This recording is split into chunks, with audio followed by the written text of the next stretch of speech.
The stars burned cold and distant as the diplomatic vessel Starlight's Grace moved through the darkness of space, carrying precious cargo that the Volanthi Empire could not afford to lose. Princess Alendra Velshan stood at the observation window of her private quarters, her silver skin reflecting the soft blue lights of her chamber as she watched the endless void stretch before her. She was 90 years old, young by Volanthi standards, and she had never known true fear in her entire life. Her people had ruled their corner of the galaxy for 10,000 years, building magnificent cities of crystal and light, creating art that made other species weep with its beauty, and developing technology that bent the laws of physics to their will, but they had never learned to fight.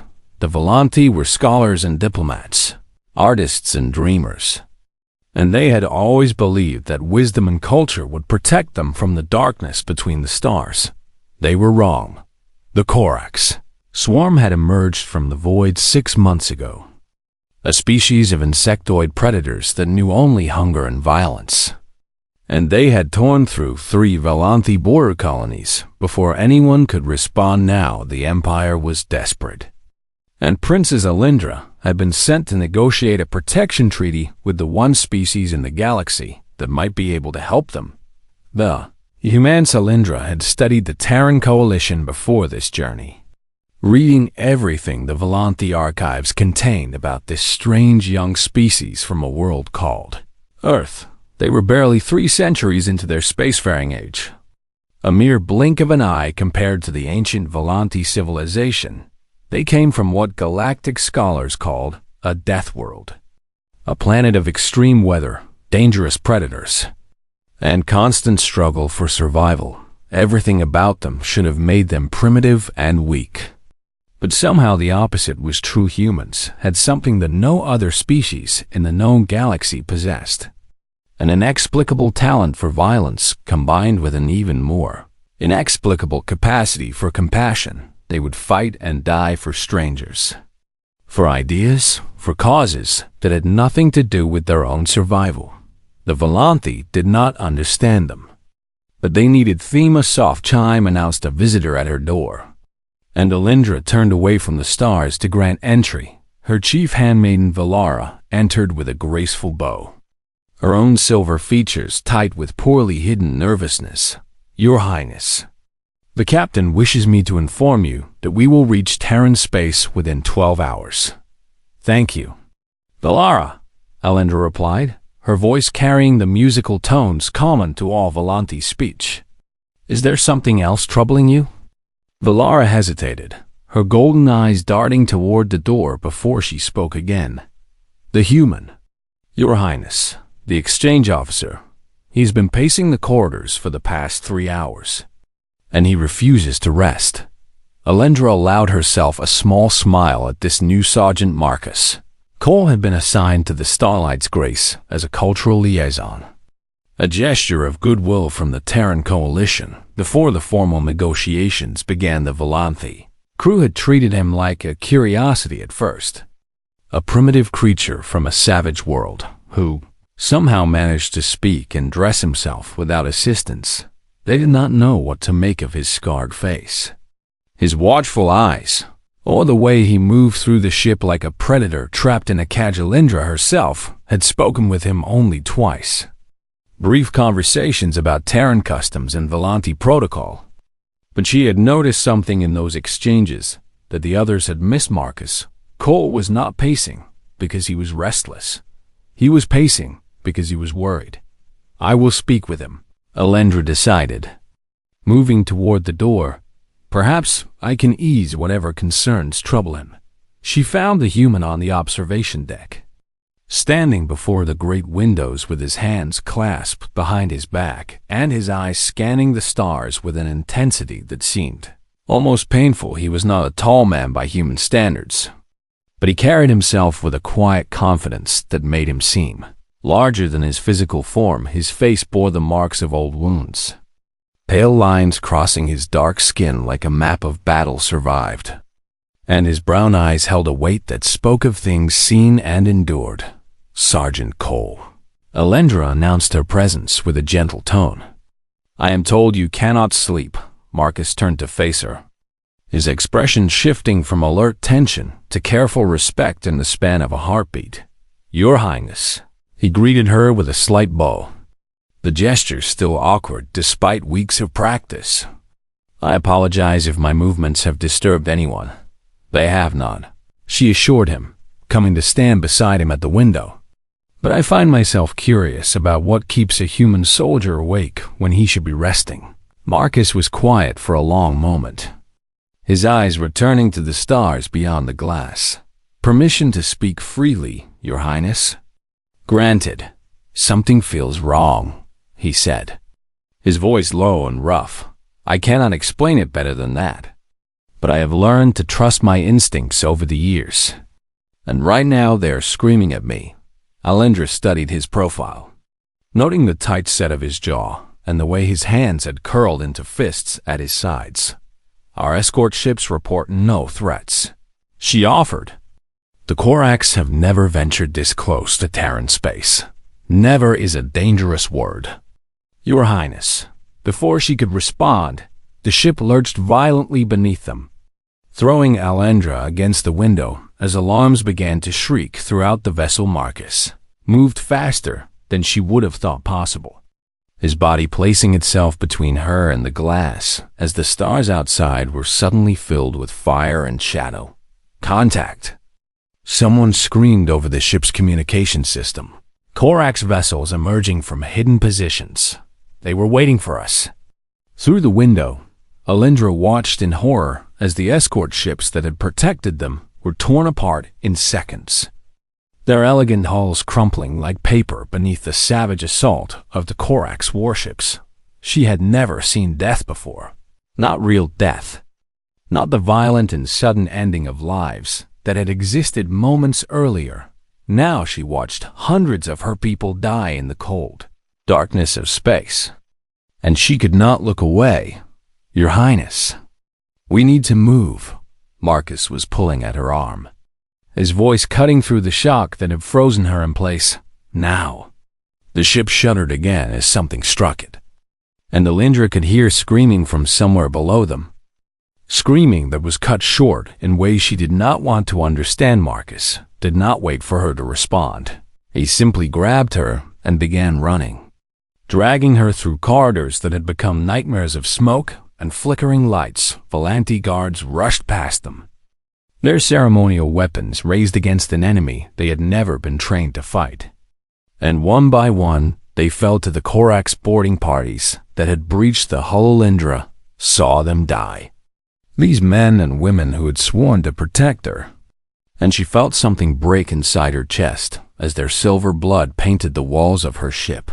"Keep moving," Marcus commanded, his free hand now holding a weapon she had not seen him draw. "Do not look back. Do not stop. Just keep moving." She obeyed because she did not know what else to do. The human led her through the dying ship with a certainty that seemed impossible, avoiding corridors where the fighting was heaviest and finding paths that the Korax had not yet reached. 3 times they encountered the enemy.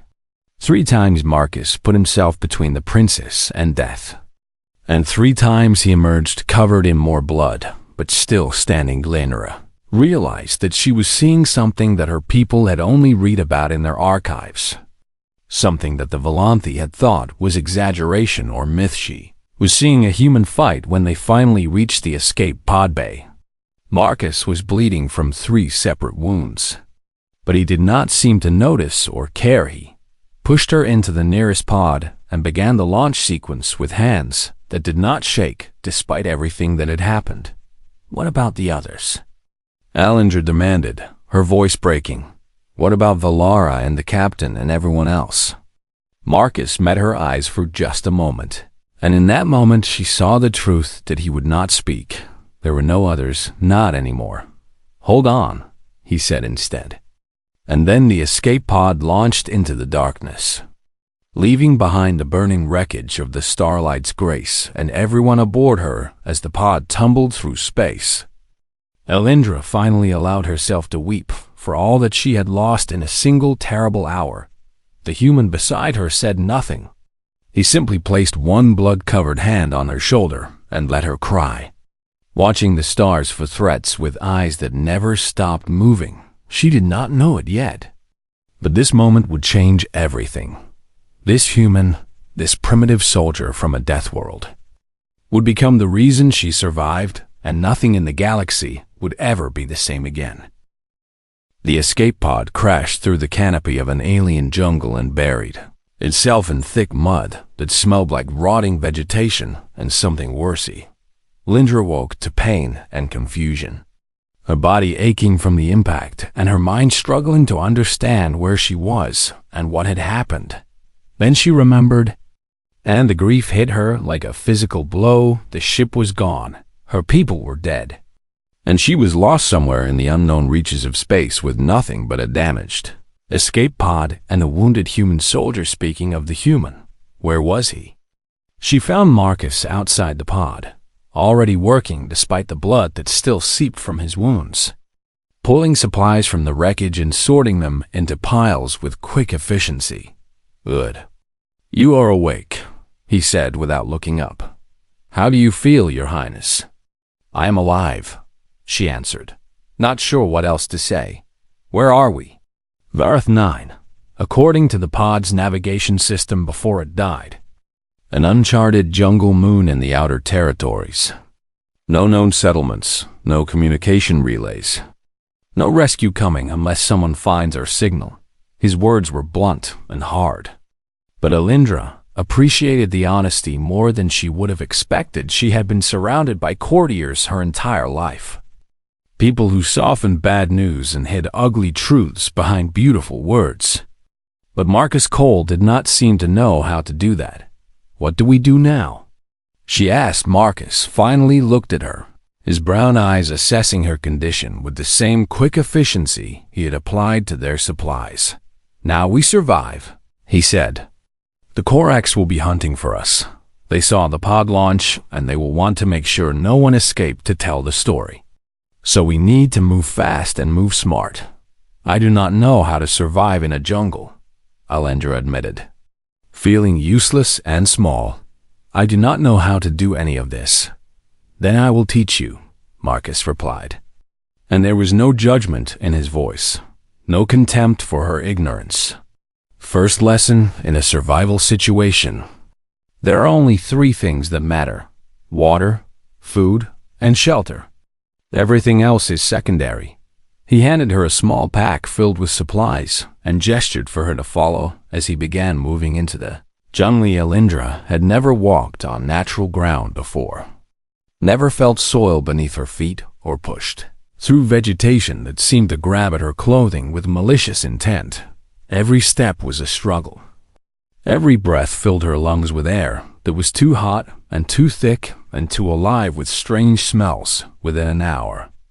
She was exhausted in ways she had never known were possible. Marcus noticed. Of course he noticed, but he did not slow down or offer to carry her pack. Instead, he began talking as they walked, explaining how to read the terrain and find water, how to identify plants that might be safe to eat, how to move quietly through dense growth without leaving obvious signs of their passage. He was teaching her. She realized, preparing her for what lay ahead on the 3rd day. The Korax found their trail. Alindra was gathering water from a small stream when Marcus appeared beside her, his hand covering her mouth before she could speak. "Do not move," he breathed into her ear. "Do not make a sound." She froze, her heart pounding so hard she was sure the entire jungle could hear it. As something moved through the trees on the other side of the water, it was a Korax scout, its insectoid body covered in dark chitin that seemed to absorb the light, its multiple eyes scanning the environment with cold predatory interest. For a long, terrible moment, it seemed to look directly at them, then it moved on, disappearing into the jungle as silently as it had come. Marcus waited for what felt like hours before he finally released her, his body slowly relaxing from the coiled tension of a man ready to kill or die. "They know we are here," he said quietly. "We need to be more careful. More careful meant moving at night and hiding during the day. It meant eating cold food because fire would give away their position. It meant sleeping in shifts and trusting that Marcus would wake her if danger came. Melindra had never trusted anyone with her life before. Not really, not in the way that mattered, but she trusted Marcus Cole. The days blurred together into weeks, and the weeks stretched into what felt like forever. Elendra learned things she had never imagined she would need to know. How to set simple traps for small animals. How to purify water using methods that seemed primitive but worked. How to wrap her feet to prevent blisters and treat small wounds before they became infected. She learned to move quietly, to observe her surroundings with new eyes, to control her fear when every instinct screamed at her to run. She learned what it meant to be truly tired, the kind of exhaustion that settled into bones and made every movement feel like pushing through deep water. And through it all, Marcus Cole was there. He never complained about his wounds. Though she could see they pained him, he never showed fear even when the Korax came close. He never once suggested that their situation was hopeless.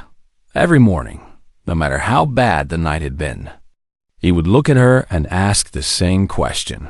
"How are you feeling, Your Highness?" At first, she thought it was just courtesy, the automatic politeness of a soldier speaking to royalty, but as the days passed, she began to understand that it was something more. Marcus Cole genuinely cared whether she was all right. Not because she was a princess or because protecting her was his duty, but because somewhere in the nightmare of their survival, he had started to care about her as a person. It was a strange realization for someone who had spent her entire life surrounded by people who cared only about her title. On the 47th day, fever took hers. You woke from troubled sleep to find herself burning from the inside. Her silver skin flushed with an unhealthy purple tint that she knew meant something was very wrong. Marcus was beside her immediately, his calloused hands surprisingly gentle as he checked her temperature and examined her eyes. "Some kind of infection," he said, his voice tight with worry. "Something from the water or the food. I need to find medicine." "There is no medicine here," she whispered, too weak to speak louder. "Just leave me. Save yourself." Marcus looked at her like she had said something incomprehensible. "That is not going to happen," he said firmly. "I do not leave people behind, Your Highness. That is not something I know how to do." For 4 days, he did not sleep. Elendra drifted in and out of consciousness, aware only of fragments, cool water on her face, bitter herbs pressed to her lips, a rough voice telling her stories about a planet called Earth and a childhood spent in places with strange names, like Chicago and Montana. She dreamed of crystal palaces and burning ships, of silver blood and dark chitin, of a human face watching over her with eyes that never closed. When the fever finally broke, she opened her eyes to find Marcus slumped against a tree beside her, his face pale with exhaustion, and his body finally surrendered to the sleep he had denied himself for days. She watched him sleep. This strange primitive creature who had carried her through hell without asking for anything in return.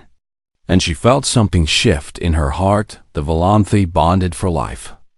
They did not give their hearts easily or quickly, but when they did, the bond was unbreakable. Andren had always thought she would bond with another Volanthi, someone from a noble house who understood her culture and her people. She had never imagined she would bond with a human soldier on a jungle moon while running from monsters. But as she watched Marcus Cole finally rest after days of keeping her alive, she knew that it had already happened. She was bound to this man, this primitive death worlder who did not know how to stop protecting people, and she would not let him die. Now. Not ever. Not as long as she had breath in her body. When Marcus woke hours later, he found the princess sitting beside him, watching over him the way he had watched over her. "How are you feeling, Sergeant Cole?" she asked, using his own words with a small smile. Marcus blinked at her in surprise, then laughed, a rough sound that she had never heard from him before. "Better now." "Your Highness," he said. "Better now, and for the first time since the crash." Alendra believed that maybe, just maybe, they might actually survive this. Day 61 began like any other in the endless nightmare of their survival. With Marcus waking Alendra before dawn and checking their surroundings for signs of Korax activity, but something was different that morning. Something that made the human soldier move faster and speak less. His eyes constantly scanning the jungle with an intensity that bordered on fear. "What is wrong?" Alendra asked as she gathered her few belongings. "They are getting closer," Marcus replied, his voice tight. "I found fresh tracks last night. Maybe 6 hours old. An entire hunting party moving in our direction." Alendra felt cold despite the humid heat of the jungle inn. 2 months of running and hiding. They had only encountered individual scouts. Lone Korax that Marcus had dealt with quickly and quietly. A hunting party was different.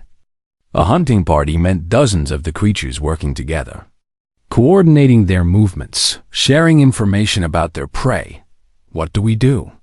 she asked, already knowing she would not like the answer. "There is a canyon about 2 kilometers east of here," Marcus said, pulling out the rough map he had been drawing since they crashed. "The walls are too steep to climb, and the passage is narrow. If we can reach it before they find us, I might be able to hold them off long enough for you to escape out the other side." "Hold them off?" Alendra repeated, her heart clenching. "Marcus, there could be dozens of them. You cannot fight an entire hunting party alone." "I can try," he said simply. "And trying is all we have left." They moved fast through the jungle, faster than they had ever moved before. With Marcus pushing them both to the limits of their endurance, Alendra's legs burned and her lungs screamed for rest. But she did not complain. She could not complain. Not when she could hear the distant sounds of the Korax drawing closer with every passing minute. They reached the canyon just as the sun climbed to its highest point. A narrow slash in the rocky terrain that looked exactly as Marcus had described. The walls were sheer and impossible to climb. The passage barely wide enough for 2 people to walk side by side, and at the far end, Alendra could see the opening that led to freedom. "Go," Marcus commanded, positioning himself at the entrance with his rifle raised. "Run as fast as you can, and do not look back." "I will not leave you," Alendra protested, grabbing his arm. "Marcus, please, there has to be another way." He turned to look at her, and she saw something in his eyes that she had never seen before. Was not fear. Humans seemed incapable of that particular emotion in the way other species understood it. It was acceptance. "There is a cave about halfway through the passage," he said, his voice gentle in a way it had never been. "Hide there and stay quiet. I will hold them here for as long as I can." "And then what?" she demanded, tears streaming down her silver cheeks. "What happens when you cannot hold them anymore?" "Then you keep running," Marcus said. "You find a way off this moon, you get back to your people, and you tell them what happened here. That is how this ends." "Your Highness, my name is Alendra," she said fiercely. "After everything we have been through, you should at least use my name." Marcus smiled, a sad and beautiful expression on his scarred face. "Alendra," he said, testing the word like it was something precious. "That is a good name. Now please, run." She ran. The sound of gunfire erupted behind her before she had taken 20 steps. The sharp crack of Marcus's rifle echoing off the canyon walls, followed by the shrieking cries of dying Korax. Alendra found the cave Marcus had mentioned and pressed herself into its darkness, her hands covering her ears as the battle raged at the canyon entrance. But she could not block out the sounds. She heard Marcus fighting, heard him shouting defiance at creatures that should have terrified him, heard the wet impacts of chitin against steel, and the terrible screams that came from both sides. She heard his rifle stop firing, probably out of ammunition, and then the sounds changed to something more primal. The desperate violence of a man fighting with whatever weapons remained to him. Hours passed, or maybe minutes.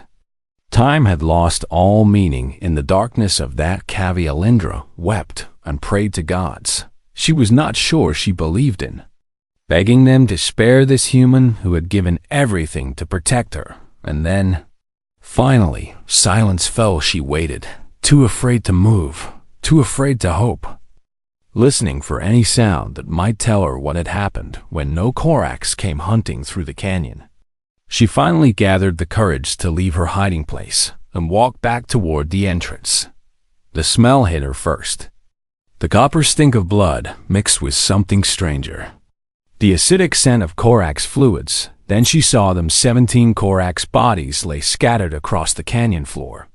Their dark chitin cracked and broken, their limbs twisted at unnatural angles in the center of the carnage. Surrounded by the creatures he had killed, Marcus Cole was on his knees.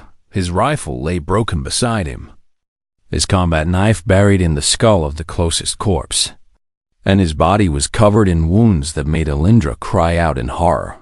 His left arm hung useless at his side, clearly broken in at least 2 places. His armor was shattered across his chest, and blood pooled beneath him in a quantity that should have been impossible for anyone to survive losing. Marcus! Alindra ran to him, catching him before he could fall completely, holding his broken body against her own, without caring about the blood that stained her clothes. He looked up at her with glassy eyes, his consciousness clearly fading, and somehow, impossibly. He smiled, still standing. He mumbled through cracked and bleeding lips. "Technically, why?" she whispered, her tears falling onto his face. "Why do you keep fighting? Why do you keep hurting yourself for me? You could have left me at the ship. You could have survived alone. Why?" Marcus considered her question like it genuinely confused him, like the answer was so obvious that he could not understand why she needed to ask. "You are under my protection," he said finally, his voice barely a whisper. "That is not something I know how to stop doing. I do not understand," Alindra sobbed. "I do not understand your species at all. Nobody does," Marcus admitted, his eyes starting to close. "Not even us." His body went limp in her arms, and for one terrible moment, Alindra thought he was dead. But no. She could still feel his heart beating beneath his shattered armor, weak and irregular, but still fighting. Just like the man it belonged to, the Volanthi were not a people who made decisions quickly. They were contemplative and careful, weighing every choice against centuries of tradition and wisdom, but kneeling in blood and death, holding a dying human who had refused to stop protecting her. Alindra made the fastest decision of her life. She was bonded to this man, bound to him in a way that her culture considered sacred and unbreakable. And she would not let that bond end here, not in this canyon, not on this moon, not while she still had breath in her body. "You protected me," she told his unconscious form, struggling to lift him. "Now it is my turn." The healing device in their supplies was almost depleted. But almost was not empty. She used what remained to stabilize his worst wounds, stopping the bleeding that would have killed him within minutes, setting bones that needed to be set, and pushing his body back from the edge of death. It was not enough. It could never be enough, but it was a start then. With strength she did not know she possessed, Alindra began to drag Marcus Cole through the canyon toward whatever lay beyond. She did not know if rescue would come. She did not know if they would survive another day. But she knew one thing with absolute certainty. She would not stop fighting for him, not now. Not ever, because that, she finally understood, was what humans had been trying to teach the galaxy all along. Love was not just a feeling, it was a choice. A decision to keep fighting even when everything seemed hopeless, and Alindra Velshan had made her choice. She was going to save her human, or she was going to die trying. There was no other option she was willing to accept. The emergency beacon sat in Alindra's hand like a small metal curse. its surface scratched and dented from the crash, but still functional according to the tiny light that blinked on its side. Marcus had forbidden her from activating it weeks ago. His reasoning had been simple and brutal. It will bring the Corax down on us faster than any rescue ship can respond, he had said. The only thing that beacon will do is tell them exactly where we are. But Marcus was unconscious now, his body burning with fever and his wounds weeping despite everything she had done to treat them. And Alindra had run out of options. She pressed the button and watched the light change from blinking to solid, sending their location into the void and praying that someone friendly would hear it before the Corax did. Then, she picked up the makeshift spear she had crafted from a broken branch and a piece of metal, and she prepared to become the protector instead of the protected. The first 2 days were the hardest. Alindra had never been responsible for keeping anyone alive before. She had always been the one being cared for. The precious princes who needed guarding now, she was the one setting traps around their small camp. The one checking Marcus's bandages and forcing water between his cracked lips. The one staying awake through the long dark hours to watch for threats. She was terrified every moment of every day. But she did not let the fear stop her. Marcus had taught her how to survive, had shown her through example what it meant to keep going when everything seemed impossible. And she would not dishonor those lessons by giving up now on the 3rd day. He woke briefly, his eyes focusing on her face with obvious confusion. "What happened?" he asked, his voice rough with fever and pain. "You killed 17 Corax and almost died," Alindra told him, adjusting the cloth she had placed on his forehead. "Now you are resting while I keep watch." "You should not be keeping watch," Marcus protested weakly, trying to rise. "That is my job. Your job right now is to heal," she said firmly, pushing him back down with gentle hands. "And my job is to make sure you live long enough to do it." Marcus stared at her like he was seeing someone new, someone he did not quite recognize. "You activated the beacon," he said, noticing the solid light in the corner of the shelter. "Alindra, that was dangerous." "I know," she admitted. "But you were dying, and I was not willing to let that happen. So I made a choice, a human choice," Marcus murmured, a weak smile crossing his face. "Perhaps," Alindra agreed. "Or perhaps just a choice made by someone who refuses to lose the person she cares about." He was unconscious again before he could respond, his body pulling him back under to continue the slow process of healing. Alindra watched him sleep and felt her heart ache with emotions she had never expected to feel for anyone, let alone a human soldier from a world she had never seen. The Corax came on the 5th day. Alindra heard them before she saw them, the clicking sound of their communication echoing through the jungle like a death sentence. She had only moments to decide what to do, and she made her choice without hesitation, moving quickly. She covered Marcus with vegetation to hide him from casual observation.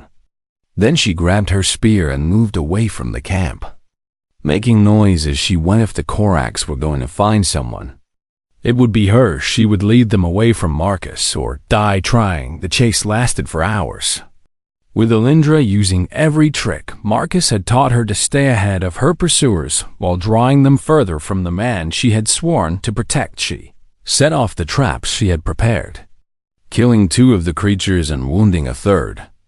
And the small victories gave her courage she had not known she possessed. When she finally circled back to the camp as night fell, exhausted and terrified, but alive, she found Marcus awake and waiting for her with worry etched across his pale face.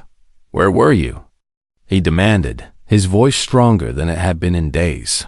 "Leading them away," Alindra answered, collapsing beside him. "They found our trail, but I made them follow me instead." Marcus was quiet for a long moment, his eyes studying her with an expression she could not read. "You are the bravest person I have ever met," he said finally. Alindra laughed, the sound slightly hysterical from exhaustion and relief. "I'm a princess who lived in a crystal palace until 2 months ago," she reminded him, I am not brave. I am simply too stubborn to let you die. Same thing, Marcus said. Bravery is not about not being scared. It is about being scared and doing what needs to be done anyway. He reached out with his good hand and took hers, his calloused fingers wrapping around her smooth silver ones in a grip that said more than words ever could. Thank you, he whispered, for not giving up on me. Never, Alindra promised, squeezing his hand. I will never give up on you. The days that followed were a strange kind of peaceful, despite the constant threat that surrounded. Then Marcus grew stronger slowly, his human body healing with a resilience that amazed Alindra even after everything she had seen. He could not fight yet, could barely stand without help, but he could talk. And so he did. He told her about Earth, about the blue oceans and green forests and cities that stretched toward the sky, about his childhood in a place called Montana, where the mountains touched the clouds and the winters were cold enough to freeze tears. Before they fell, he told her about becoming a soldier, about the training that had shaped him and the battles that had scarred him, about the friends he had lost and the enemies he had defeated. And he told her about the philosophy that drove humanity, the strange belief that some things were worth dying for even when survival seemed impossible. We are not the strongest species in the galaxy, Marcus admitted one evening as they watched the stars appear through the jungle canopy. We are not the smartest or the most advanced or the most numerous, but we have something that nobody else seems to have. What is that? Alindra asked. Stubbornness, Marcus said with a grin. We just refuse to give up, no matter how bad things get. We keep fighting until either we win or we die. There is no third option in our minds. That sounds exhausting, Alindra observed. It is, Marcus agreed. But it is also why we are still here. Why humanity survived everything our planet threw at us, and why we made it to the stars despite having every disadvantage imaginable. Alindra considered this, thinking about her own people and their 10,000 years of peaceful civilization. The Volanthi had achieved so much through wisdom and patience, but they had never learned to fight, had never developed that stubborn refusal to accept defeat that seemed to define humanity. Perhaps, she thought, there was something to be learned from these strange Deathworlders after all. On the 12th day after she activated the beacon, fire came from the sky, but it was not Korak's fire. Alindra saw the ships first. Sleek predatory shapes that cut through the atmosphere with a confidence that spoke of overwhelming power. Terran warships. She realized with a surge of hope so strong it nearly knocked her off her feet. Human warships had come. Marcus, she shouted, helping him to his feet. Look, they came. Someone heard us. Marcus watched the ships descend with tears in his eyes. Something Alindra had never seen from him before. The TCS Adamant. He identified the lead vessel by its markings. That is a battlecruiser. They must have torn through half the Korak's fleet to get here. For us? Alindra asked, amazed. For you, Marcus corrected. You are a princess, Your Highness, and the Terran Coalition takes its alliances seriously. The rescue team found them within the hour. A squad of Terran Marines who moved through the jungle like they owned it. They stopped short when they saw Alindra standing guard over Marcus, a makeshift spear in her hands and steel in her golden eyes. Sergeant Cole? The squad leader asked, clearly confused by the scene before him. That is me, Marcus confirmed from his position on the ground. Though I am not in the best shape at the moment, he is alive, Alindra announced, her voice carrying the authority of generations of Volanthi royalty. He stays alive. I do not care what it takes to make that happen. The Terran Marines exchanged glances, and Alindra saw recognition in their eyes. They knew that look. She realized they had seen it before in soldiers who had bled together, in comrades who had faced death and survived through bonds forged in fire. Yes, Your Highness, the squad leader said with new respect in his voice. We will make sure of it. They carried Marcus to the shuttle and strapped him into a medical pod that began working on his injuries immediately, pumping his body full of drugs and nanites that would do in hours what natural healing would take months to accomplish. Alindra refused to leave his side, holding his hand through the entire flight to the Adamant, and staying with him when they transferred him to the ship's medical bay. "You should rest, Your Highness," one of the doctors suggested gently. "You have been through a terrible ordeal." "I will rest when he wakes up," Alindra replied. "Not before." The doctor did not argue when Marcus finally opened his eyes 3 hours later. The first thing he saw was Alindra's face, her silver features lit by the soft glow of medical equipment, and her golden eyes bright with tears of relief. "Welcome back," she whispered. "You waited," Marcus said, surprise evident in his voice. "Of course I waited," Alindra replied, squeezing his hand. "Where else would I be?"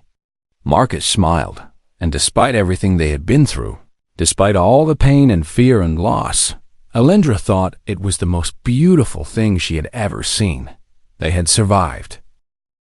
The throne room of the Volanthi Empire had stood for 8,000 years, its crystal walls reaching toward a ceiling so high it seemed to touch the stars themselves. Generations of rulers had sat upon the crystal throne, dispensing wisdom and justice to a civilization that stretched across 10,000 worlds, but the throne room had never seen anything like this.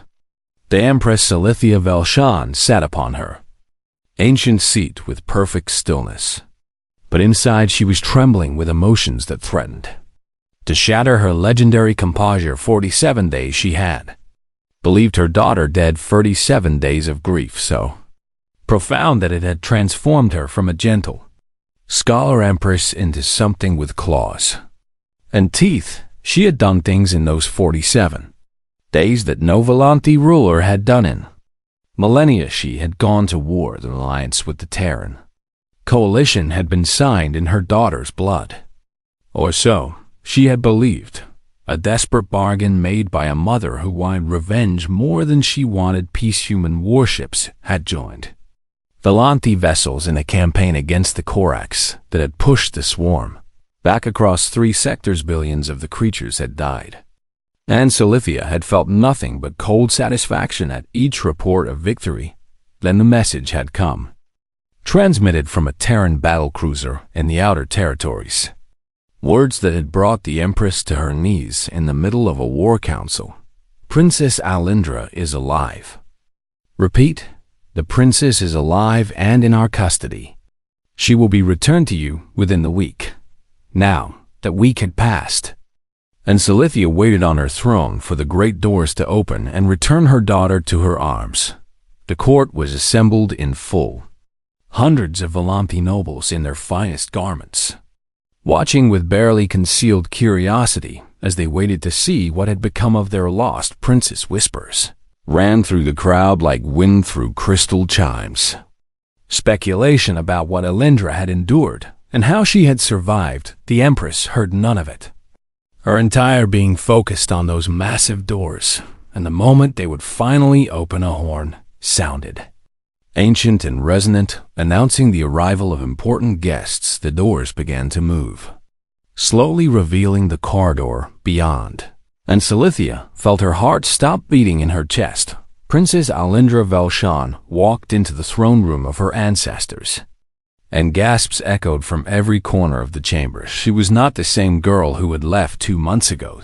Sheltered princess who had never known hardship was gone, replaced by someone who moved with quiet confidence and carried herself like a warrior. Despite her royal gown, her silver skin bore faint scars that had not been there before, marks of the jungle that had tried to claim her, and her golden eyes held a depth of experience that no palace education could provide.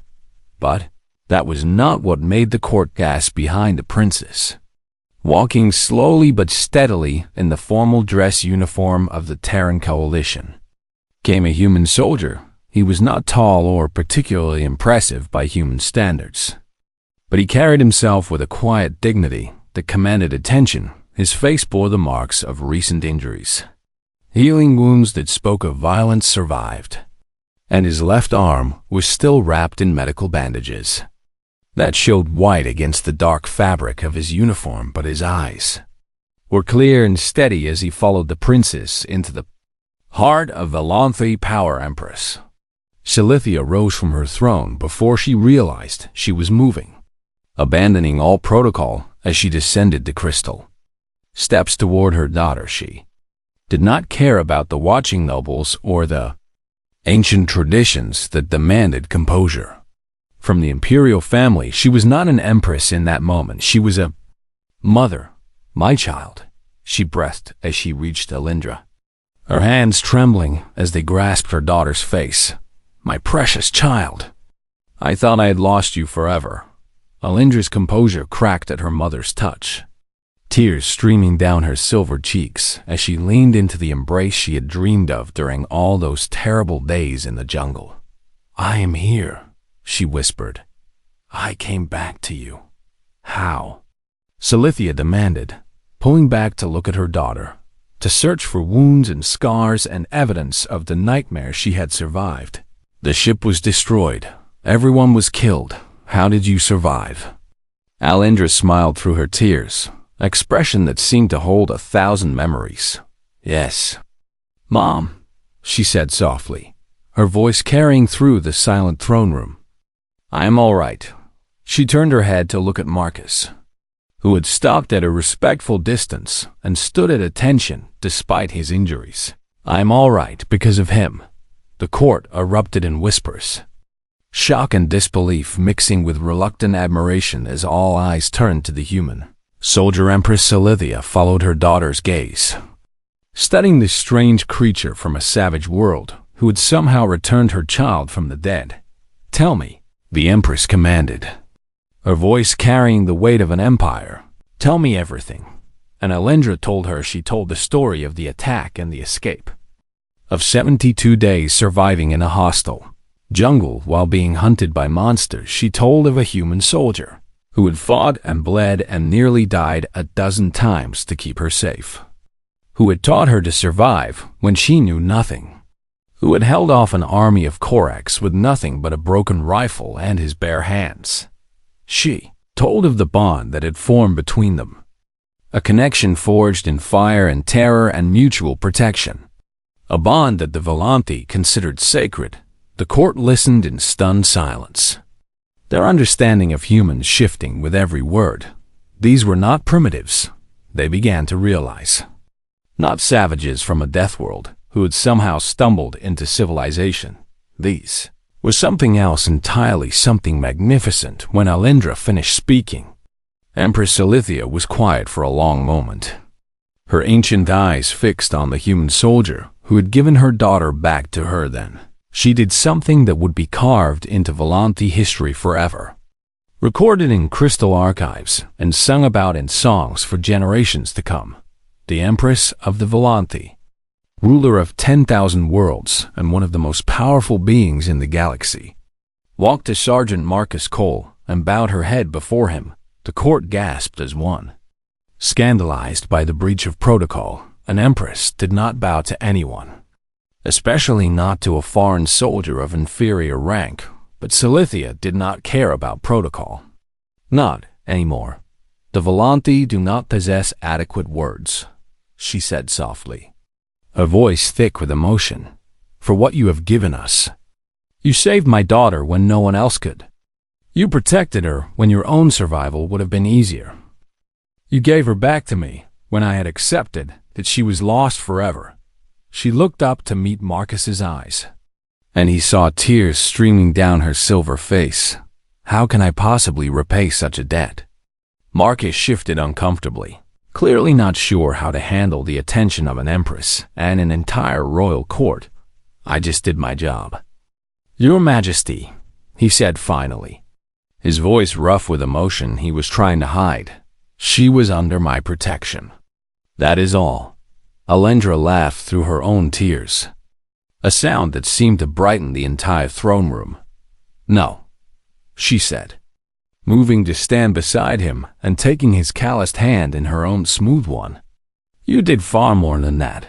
You showed me what it means to be brave. What it means to fight for something beyond yourself.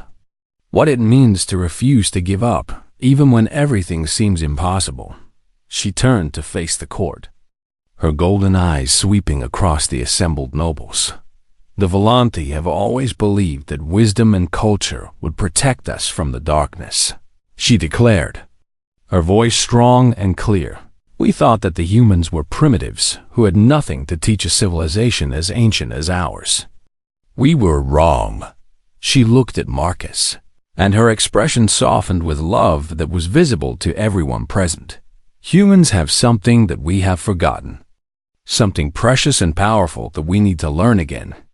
They have the courage to fight for what they love, to keep going when hope seems lost, to protect the people they care about no matter the cost. They do not give up," she continued. "They do not surrender. They do not accept that some things are impossible. They just keep fighting until they win or until they die trying." She raised Marcus's hand in her own, showing the court the bond between them. "This man taught me that," she said, "and I will never forget it." The throne room was silent for a long moment, the weight of her words settling over the assembly like a blanket. Then Empress Silithia smiled, the first genuine smile she had worn in 47 days. "Let it be known throughout the empire," she declared, her voice carrying to every corner of the chamber, "that the humans are friends of the Volanti. From this day forward, they shall be honored as protectors and allies, not because of treaties or politics, but because of what one of their soldiers did for my daughter." She turned to Marcus, and her smile grew warmer. "And let it be known that Sergeant Marcus Cole of the Terran Coalition shall always have a home among our people. For he has proven what the humans have been trying to show us all along." "What is that, Your Majesty?"